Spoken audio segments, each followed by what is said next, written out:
Hello, students. Let's get to work. I'm going to help you with Unit 4 Cool Down. This is 8th grade math, Unit 5. I said Unit 4. I'm sorry. I meant Unit 5, and it's Lesson 4. So you're going to see 8.5.4, and the unit is 5, Unit 5, and the lesson number is Lesson 4. And this is not the student-facing task or the practice problems. This is the cool down. So find that on your paper where it says cool down. Find it in the Google Classroom. This video helps you with Unit 5, Lesson 4, cool down. Okay, let's begin. I've got it on my screen. This is what you see where you enter your homework. Here is the graph of a function showing the amount of money remaining on a subway fare card as a function of the number of rides taken. Remember what I taught you about the description of a function? We'll say as a function of or is a function of. Whenever you read is a function of or as a function of, it means depends on. Go ahead and take notes on your paper and write that down. Depends on. And then you can read it again and just say depends on. Here is the graph of a function showing the amount of money remaining on a subway fare card that depends on the number of rides taken. Okay, so the amount of money remaining on the card depends on the number of rides taken. That totally makes sense. After you've ridden the subway twice, the amount of money remaining on your fare card is reduced by the cost of 2 rides. Maybe you've never tried using a subway fare card or a bus fare card, but I have many times after living in Asia for 14 years. I've used a subway fare card in Korea and in Japan, and they are very convenient. You just load it on with money and then ride the subway until it's used up. Okay, let's get to the questions then. Number 1. On my paper, it says number 1, but on your screen, it does not. So look on your screen here. What is the output of the function when the input is 10? On the graph, plot this point and label its coordinates with an O. Okay, when they say input, here you have to remember that input means independent variable.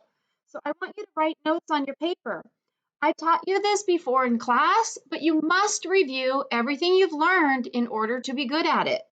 So write a note on your paper. Input equals independent variable.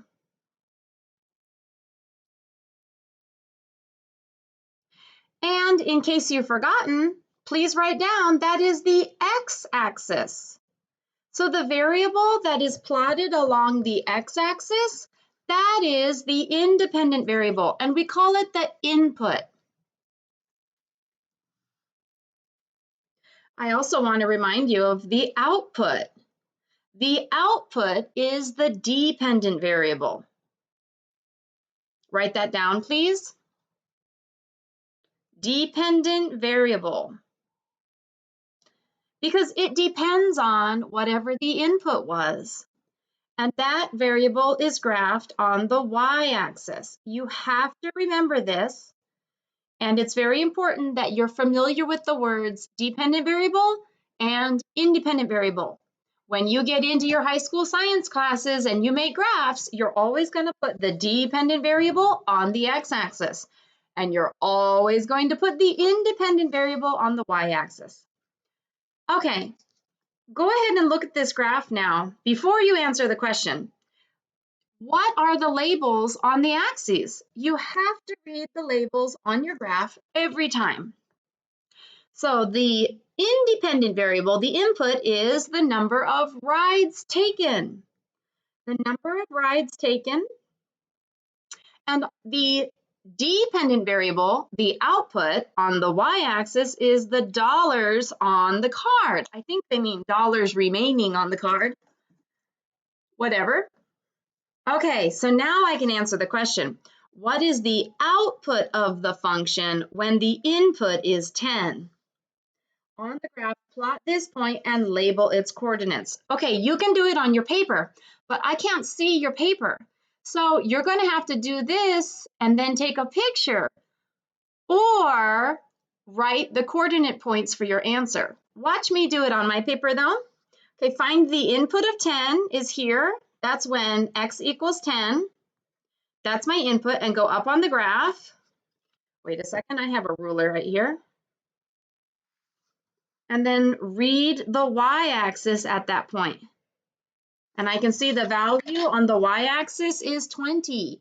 That means $20 remaining on the card after 10 rides have been taken. So I'm going to write that down. Oops, bad spelling. There, the output is $20. Now, what are the coordinate points? Remember, we're supposed to plot this and then label the coordinate points. When you label coordinate points, don't forget, make a side note on your paper.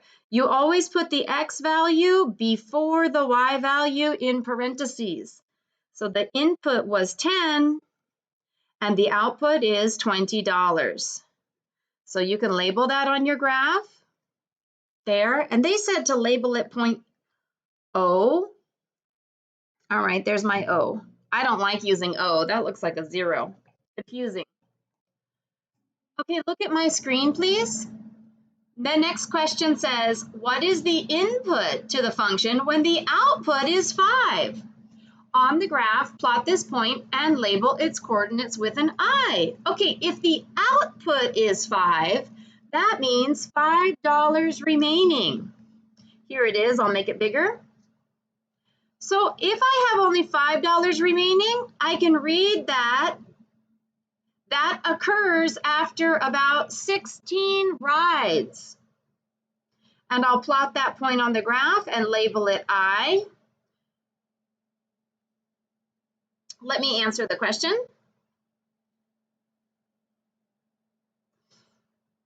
When the output is 5, the input is 16 rides.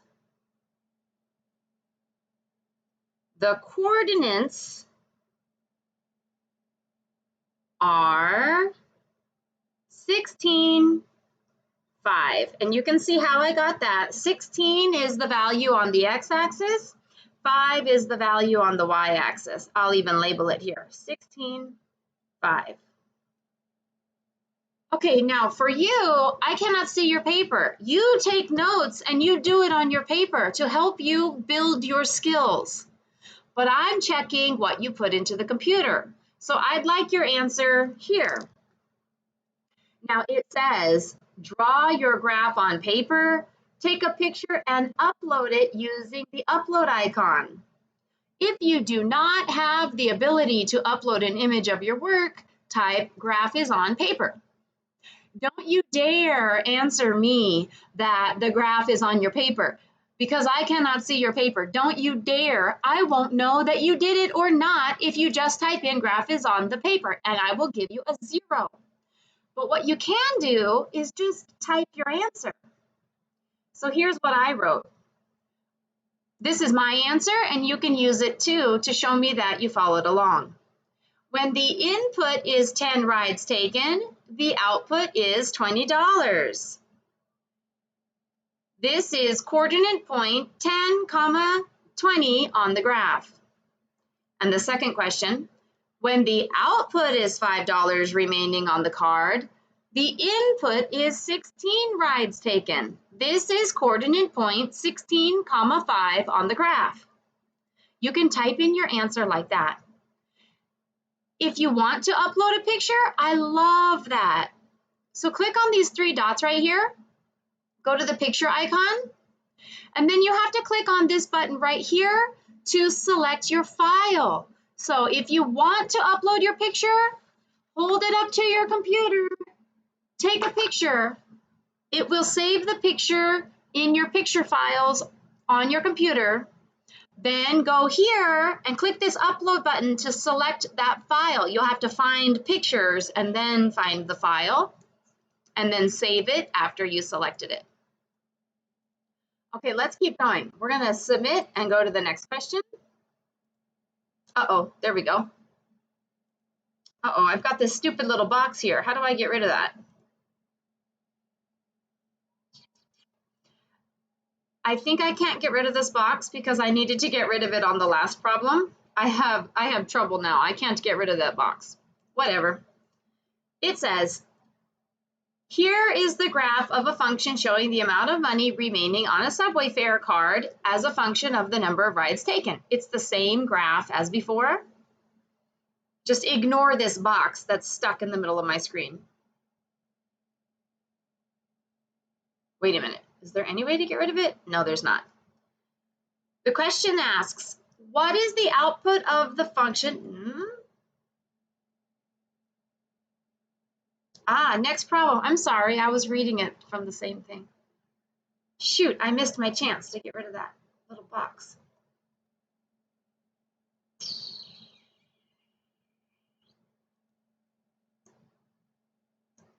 Yeah, okay, I don't know what to do to get rid of that stupid little box. See, here's the other one down here.